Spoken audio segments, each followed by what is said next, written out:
O assunto que trataremos nesse vídeo é o andamento da DI 5090, que pede a troca do índice de correção do FGTS. Esta ação foi proposta pelo Partido Solidariedade, que deu entrada no processo no dia 12 de fevereiro de 2014. E lá se vão 10 anos de discussão lá no STF sem uma decisão definitiva. Então fica comigo que eu vou explicar como está o andamento desse julgamento.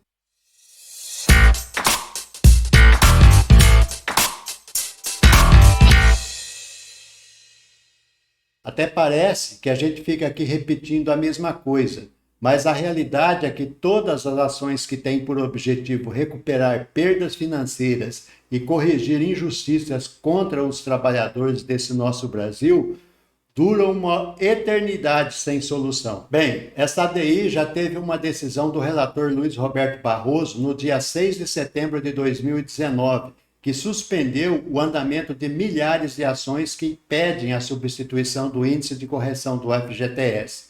Portanto, desde aquela data, todos esses processos estão parados aguardando o julgamento do mérito, quer dizer, do julgamento definitivo. O ministro Barroso deu seu voto na qualidade de relator do processo e propôs uma saída pela tangente para o caso, que é a seguinte: ele julga parcialmente procedente a ação para declarar que a remuneração das contas do FGTS não pode ser inferior à da caderneta de poupança.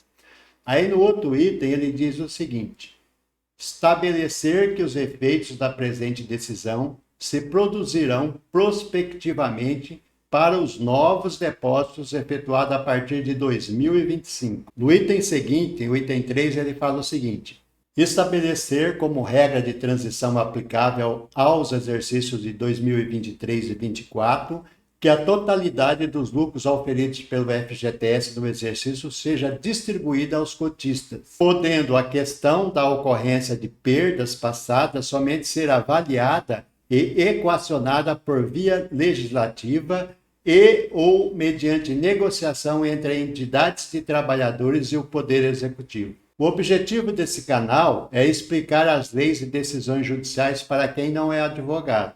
Eu sei que é muito difícil para o cidadão que não está acostumado com os termos jurídicos entender o que diz certas leis e o palavreado dos juízes, desembargadores e ministros do nosso Poder Judiciário. Se já é complicado para os advogados, imagine para vocês. Mas nessa decisão aí do ministro Barroso que eu mencionei, nem é preciso ser especialista em direito para entender que ele, na verdade, está lavando as mãos feito Pôncio Pilatos e transferindo a batata quente para os sindicatos e o Poder Executivo. Na medida que reconhece que há perdas para os trabalhadores, primeiro diz que a correção dos depósitos por um índice que realmente atualiza os saldos do FGTS deve acontecer a partir de 2025.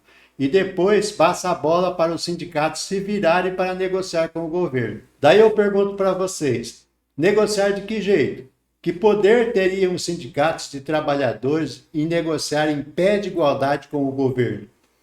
E eu digo mais, qual seria o interesse desses sindicatos, muitos deles alinhados com o governo e com as costas viradas para o trabalhador, para exigir a reposição dessas perdas passadas do seu saldo do FGTS? Na minha sincera e humilde opinião, nenhuma chance. Então essa decisão aí do ministro Barroso e nada é a mesma coisa. Falando um pouco do atual julgamento, a situação é a seguinte: votaram os ministros Luiz Roberto Barroso, dando essa decisão aí que eu mencionei, e os ministros André Mendonça e Nunes Marques, que o acompanharam. Aí quando chegou a vez do ministro Cristiano Zanin se manifestar no seu voto, pediu a famosa vista no processo, que é aquele prazo para estudar melhor o caso.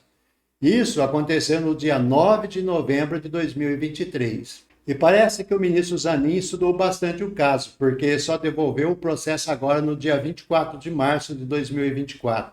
E considerando as decisões dele em outros processos de interesse dos trabalhadores e dos aposentados, haja vista a sua polêmica decisão no tema 1102, a revisão da vida toda dos aposentados, me dá um frio na espinha só de imaginar o que pode ter nesse voto dele. Então, como o ministro Zanin devolveu o processo, ele já está em condições de voltar a ser julgado pelo plenário do STF.